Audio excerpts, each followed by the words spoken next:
We'll go in here and hear from our race runner-up. That's Kevin Harvick. And Kevin drove the number 4 Budweiser Chevrolet today here at Michigan. And Kevin, another tough one for you. Maybe just talk about how things went out there today. I mean, the car was fast. Just wound up on the wrong side of all the strategy. So we finished second, and that's it. Any questions for Kevin Harvick? We'll take one question here. Nate, you got a quick one? Nate Ryan, USA Today Sports. Kevin, 6 of the top 8 were Hendrick engines. This is a pretty big track in terms of horsepower. How well positioned are the Hendrick teams, do you think, right now? I think it's pretty obvious, right? Self-explanatory. Good question. Kevin, thank you. We'll see you at Sonoma. Okay, next up is our top Sunoco Rookie of the Year contender, finishing in 8th today and overcoming certainly several setbacks as the race unfolded, but he battled his way back, and that is Kyle Larson. And he's the driver of the number 42 Target Chevrolet. And Kyle, just talk about certainly, you had some bad things happen early. Then I believe you had a pit road speeding penalty. But you had to admire the fortitude and the persistent effort of the 42 team today. Yeah, man, we had to fight really hard today. I hate it for whoever got collected in my spin in the beginning. I'm sure Martin Truex was in it because he was racing me really hard all day when he was beat up. So I feel bad for him.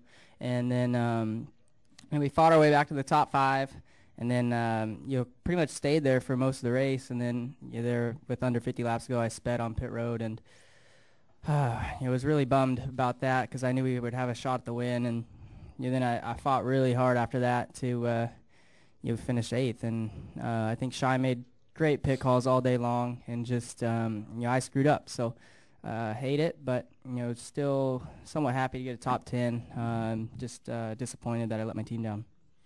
Questions for Kyle Larson. Nate Ryan has one right here front and center. Nate Ryan, USA Today Sports. Kyle, 2 things. One, it seemed like you were faster. A lot of drivers were saying it appeared you had more downforce after the bumper cover came off. Can you discuss that? Were you surprised by it? And also, Tony seemed like he was displeased about something. Did you understand what was going on there? Yes, that's Tony being Tony. So, I was on with the Tony issue. I was pretty tight on whoever's inside of me on the restart, and I was looking in my mirror and saw him, juke to the right, so I juked to the right, and he hit me. And I don't know, he's just trying to teach me a lesson, I'm guessing. So, oh well, that's 2 weeks in a row. But the rear bumper. Okay, I've never had that happen before, and it happened so early in the race that I don't know how it would have handled had I had a rear bumper. Either way, I think we would have had a really good car because we were good in practice, but you probably did help a little bit. Yeah, in practice. Same kind of deal. Brad, we did talk about it. Ironically. I told him Tony never did that to me. Yeah. Our third place finisher has also joined us, and that's Brad Keselowski. He drives the number 2 Miller Lite Ford for Team Penske. And Brad, certainly it was a race today that involved a little bit of everything: speed, power, strategy, pit road performance. Just talk about how the number 2 team fared today. Yeah, we just didn't have the speed really all weekend to be a front runner in the sense of contending to win based on speed. But the guys did a great job with execution. I thought we executed really well. We had a lot of good restarts, pretty decent on pit road today. Solid strategy. Just I told somebody before, Joey Logano told us, we were talking before the race started, just we needed a good blue-collar day, and that's kind of what today was for us. We just kind of trudged through it and came away with another top 3 effort, which is good, but it's not great. We want the wins, especially here at Michigan. That would mean a lot, and just need a little bit more speed to be able to get there. And I thought Kevin was probably the car to beat there, and the yellow sequence was kind of strange how that played out and cost him a shot at it. But you know, we were probably going to end up 3rd to 5th no matter what. Take questions now for Kyle or Brad. If you have one, raise your hand. Anybody downstairs, right here to the left, please, and then Nate. George from the Macomb Daily. Brad, if we assume that Hendrick right now is the team to beat, how do you assess the other contenders? And you know, like Menard had a nice run today.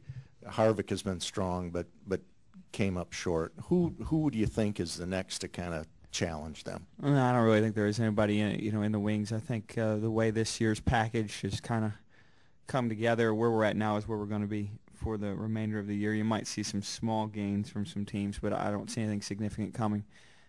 You know, I think right now the Penske cars are probably the best when it comes to balanced track to track.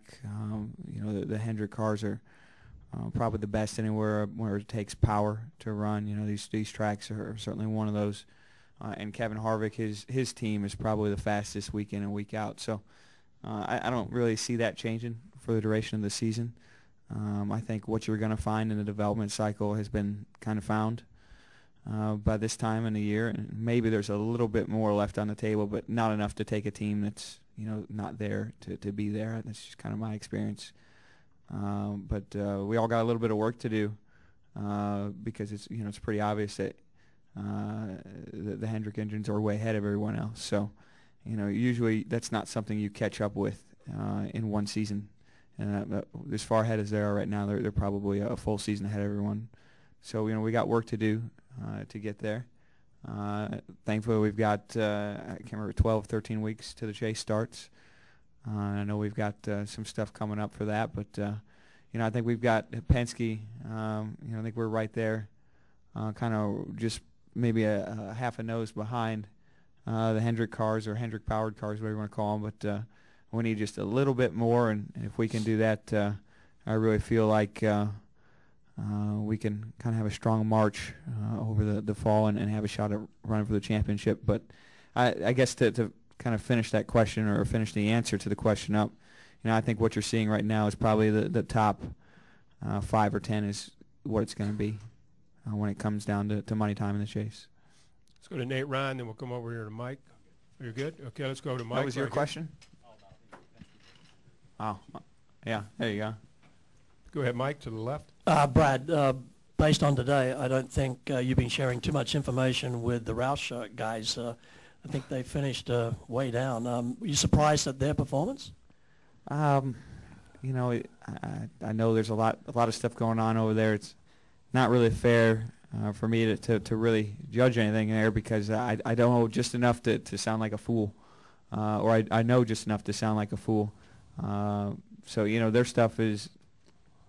I know they would probably tell you they're not where they want to be, but I would always assume that there's something they have over there that we don't. I think the 99 team has been one of the strongest on pit road, and that's where we've probably been. That's probably our weak spot as a team. So there's probably something to learn there. So there's always something when you share information, and I know it's really important to Ford, and I'm sure we'll continue to do so, whether they're contending for wins or not. Just a quick one to Kyle. The track and tires out there today, how did you find the race line, and how did the tires wear? I was surprised how wide the racing actually got. It was we were all the way up into the third, fourth groove, probably there at the end of the race, and run up in the gray, which I was really surprised by, just because in my past Michigan experiences, it normally just the groove gets lower, and today it got lower, then worked its way up. And as far as tire wear, I don't think there was any issues. At least I don't think there was in my camp. I don't know about the other teams, but usually you don't see much tire wear on a newly repaved track. Other questions for Brad, or right here in the middle? Brad or Kyle, and then Jim. This is for Kyle, Pat DeCola, NASCAR.com. In light of Friday's news, your big news, just how important is it to you? What does it mean to you, to have another strong run on Father's Day, and how close do you guys feel you are to a win? Yeah, it would have been cool to get a win today. I don't know. I guess it'll mean more next year. You know, I didn't get to see my dad today. I texted him. They've been in Indiana watching Midget Week for the USAC series, and I'll actually go there after this to go watch. And yeah, I texted him, asked if he was even coming, and he said I'll probably get there right before the race starts and just go sit in the stands. So I told him to make sure he came to Victory Lane if I won. So oh well, we didn't get it done, but yeah, it was still a good day, and I'm sure he was happy to see me get a top 10 after all I had to deal with. Any additional questions? Jim Utter right here front row, and then the man from Toledo. Yes. Where's Kevin? Has Kevin been? He's been here. It was quick. Charlotte Observer, Jim Utter, I apologize if you touched on this a little bit already, but actually that's sort of what I wanted to ask. At the end of this race turned out to be a strategy race, and Kevin, Joey, and Matt Kenseth were like the first three teams that elected to stay out and go off sequence. Was that, by some reason, was that likely to occur at some point at the end of the race by somebody, whether it was those three or someone else? Because it seemed like a similar ending as the Pocono race.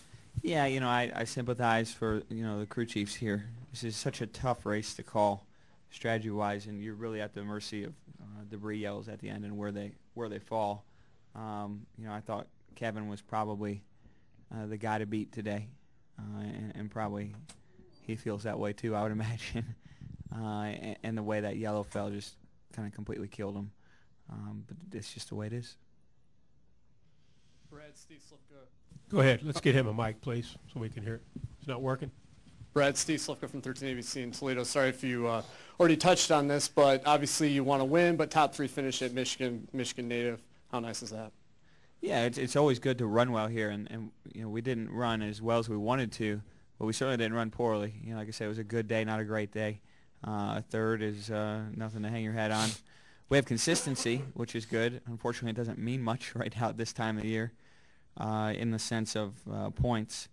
But it does mean a lot to us in the sense of, you know, overall morale and our ability to really make a push as the fall months come for the chase. So that's important to us, even if it might not show a tangible result in the short term. So I'm happy for that, but to be really happy, I'd want to win here today, and especially on Father's Day, it'd be really special for me and my family here in my home track in Michigan.